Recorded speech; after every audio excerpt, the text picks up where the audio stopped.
चुनाव आयोग की धोखाधड़ी की खुली पोल, सुप्रीम कोर्ट से लगा तगड़ा झटका, सुनवाई से पहले ही बुरा फंसा चुनाव आयोग। आपको बता दें कि बिहार में वोटर लिस्ट रिवीजन को लेकर अच्छा खासा विवाद राज्य की विधानसभा से लेकर देश की संसद तक में मचा हुआ है। विपक्षी दलों ने चुनाव आयोग की इस एक्सरसाइज को समाज के गरीब लोगों के वोट काटने की साजिश बताया है। लगातार विरोध देखने को मिल रहा है। संसद सत्र में भी इसी बात को लेकर हंगामा मचा हुआ है। वहीं इस मामले में जो है सुप्रीम कोर्ट में 28 जुलाई को सुनवाई होनी है। सुनवाई से पहले आपको बता दें कि एडीआर ने कुछ ऐसा कह दिया है जिससे चुनाव आयोग बुरा फंस गया है। या यूं कहे कि सुनवाई से पहले ही चुनाव आयोग को तगड़ा झटका लगा है। सुनवाई से पहले गैर सरकारी संगठन ने सुप्रीम कोर्ट में अपना जवाब दाखिल किया है। यह जवाब चुनाव आयोग के हलफनामे के काउंटर के रूप में देखा जा रहा है, या यूं कहे कि काउंटर के रूप में ही एडीआर ने दिया है। एडीआर ने कहा है कि बिहार के विधानसभा चुनाव से पहले इस तरह की एक्सरसाइज राज्य के मतदाताओं के साथ बहुत बड़ी धोखाधड़ी है।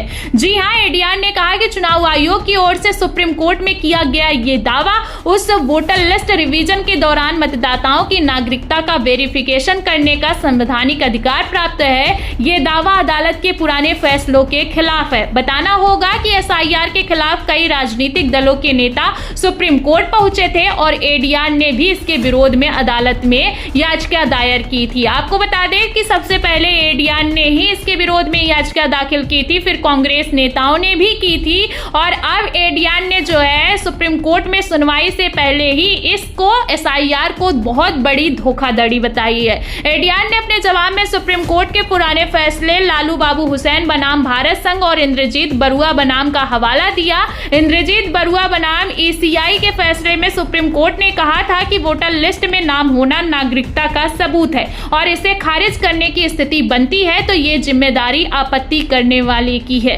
चुनाव आयोग ने कहा था दोस्तों कि मतगणना फॉर्म के साथ ही 2003 के बाद वोटर लिस्ट में जोड़े गए मतदाताओं को उसके द्वारा जारी किए गए 11 डॉक्यूमेंट्स में से कोई एक देना होगा जो उनकी नागरिकता को साबित करता हो। एडीआर ने कहा कि इस वजह से 2003 के बाद वोटर लिस्ट में शामिल हुए मतदाताओं पर उम्र और नागरिकता को साबित करने की जिम्मेदारी आ गई है।